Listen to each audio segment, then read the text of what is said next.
It's a nice day out today. Hey, how about Emo Parrot? You tell us a scary story, huh?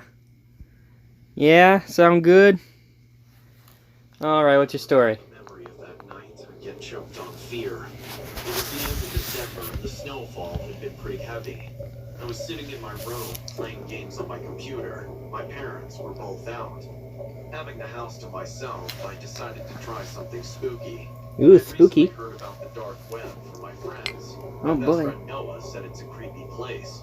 He even mentioned a cannibal forum where interested human meat eaters chat about their insane fantasies. I logged into the Tor browser that helps you to access the deep web. Probably I getting found some hacked hit with that. pages, a few creepy torture videos, and then finally, an explicit site where the content was gruesome and sickly. I was about to go watch a scary movie, not finding anything scary enough, when suddenly a link Watch popped up Nightmare on saying, Elm Street. Scariest movie I've ever seen. click if you dare. What about you, Steven? What's the scariest movie you've ever seen? I clicked. I still regret that decision. I would have to The say, dark screen flashed. The word live blinked. I'm not really sure. I think the Predator movies were pretty scary. Oh, those are pretty good movies. I like those. Flashing a woman I think standing the in the one middle of the kitchen. scariest to me when I was a kid was the movie It by Stephen King. Oh yeah, the Tim Curry's It used to scare the shit out of me too. The kitchen was filthy as hell. Piles of But dishes. not as bad as Freddy did. Cobwebs hanging everywhere. I could see the cockroaches walking all over the walls. What caught my attention most That's nasty. was the old stroller she was holding on to. It was like one of those Rosemary's Baby types. Only Oh, that's like the worst horror movie ever. Rosemary's Baby, if you ever seen it. took place. I realized it was coming from the stroller. I couldn't see Not the sure. baby, but its cry was Don't watch it. Not worth it. The movie sucks ass so bad. to myself. When a creepy lullaby began to play in the room, I couldn't tell if it was coming from a music box or some other sound device. The woman started to rock the cradle slowly with the music. It felt so creepy to watch. Her black long hair made it impossible to see her face, yet at the same time I felt she was looking at me. She then started Man, to Emo talk to Parrot's me. pretty dark. It's kind of scaring me a little bit. Oh, jeez, it could change its voice. I was flabbergasted by the sight. The more she talked, the baby's cry got louder. He's been taking lessons from Phantom. If you don't, Right? we'll have to punish you. Or is it Dancy Pants saying the other lines, I wonder? Grip on the candle got stronger, and she That's for started me to rocking know and for you to find out. I guess so. The baby still kept crying. So, you won't stop, huh? Looks like you've made up your mind. She stopped rocking it and let go of the stroller. She then turned to her right and picked up something from the floor. Once her hands hit the light, I saw what it was. She was now holding a glass jar with a metal lid on it. The Oh, don't do contents it. of the jar seemed to be moving. Drops of sweat appeared on my forehead once I figured out what the hell was in that jar. Hundreds of red, big fire ants crawling inside the jar. Bloody hell. Is this woman insane? The woman suddenly parted her hair, revealing her partial face. The camera zoomed onto her face and it gave me nightmares. She had big green eyes bulging out of the eye socket, and her skin was infectious. I'm sure it wasn't makeup because it looked real. Scratches and pus-filled wounds were all over her cheeks. Her face was scratched with nails badly. She smiled and put her finger on her lips. Time to put the baby to sleep. Oh, The cry jeez. of the baby was almost dying down when she opened the lid of the jar, put her hand in it, and grabbed a handful of fire ants.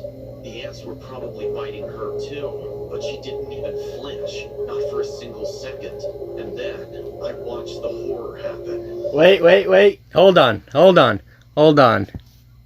Okay, is the story gonna...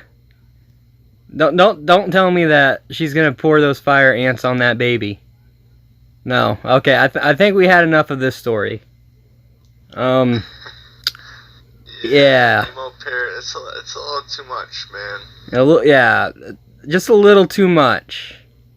That's just messed up, man. Ooh, it's getting nighttime. Maybe another story that isn't that? Maybe, yes? Alright. Wait for it to get dark. I said wait for it to get dark. Hopefully this one doesn't require whatever the hell that last story was. That was creepy as shit. Emo parrot. Just dark. Dark birdie. Dark. Let's watch the sunset. Yeah, it's a nice sunset. It's pretty. Yeah.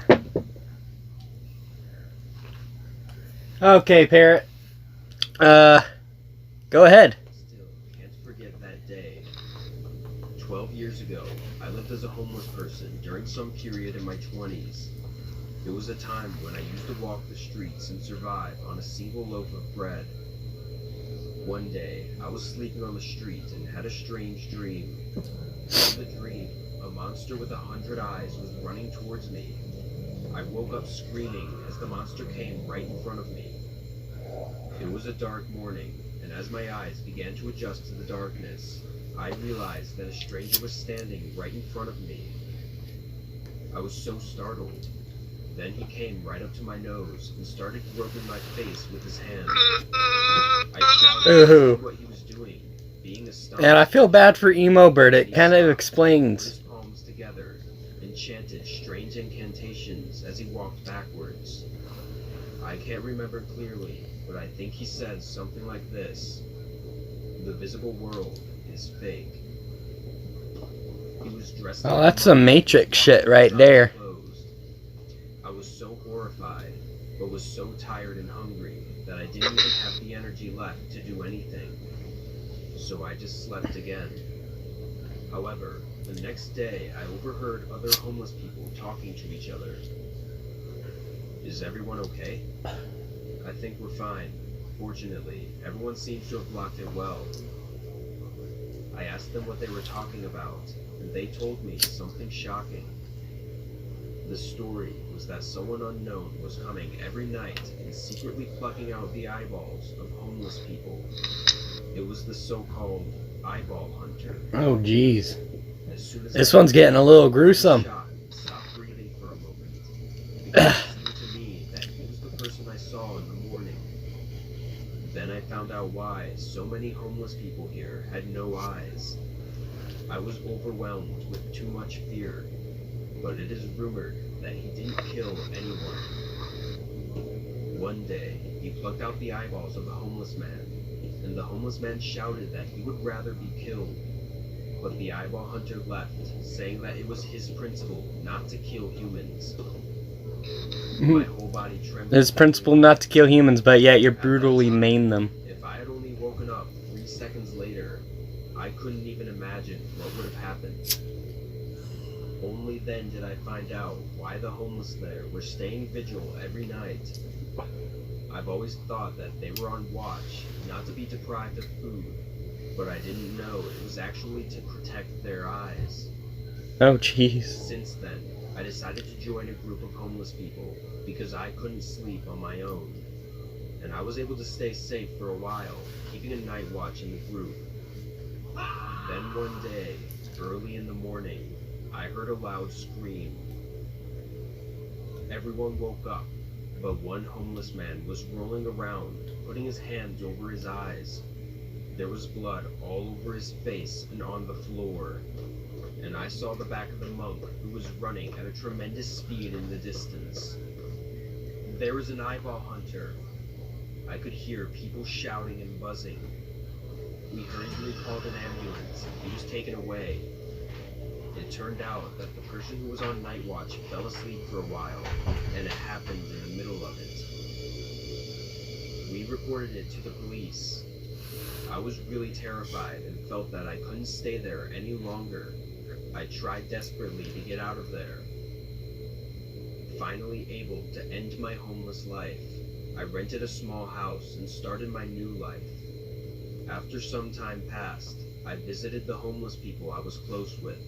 They welcomed me, and according to what they said, they heard that the eyeball hunter was caught by the police. And the eyeball hunter said to the police as follows: "It is only after human beings see the world through their eyes that prejudices and sins arise. Only when you are not deceived by appearances do you know the true meaning of life. That is why I remove people's eyes, so that they can truly become enlightened." He believed it would save people, and he had no eyes either. It was self-removed. However, he said that he can see the world through his third eye, called chakra, after long practice, even though he has no eyes.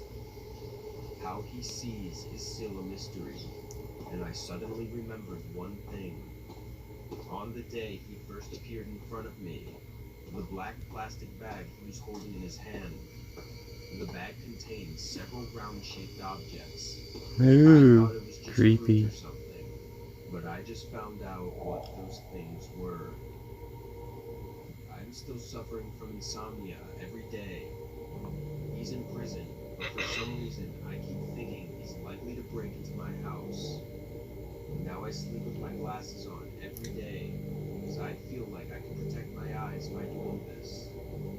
I want to get out of this fear as soon as possible.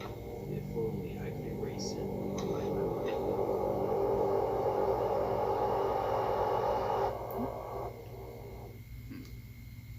Oh, wow.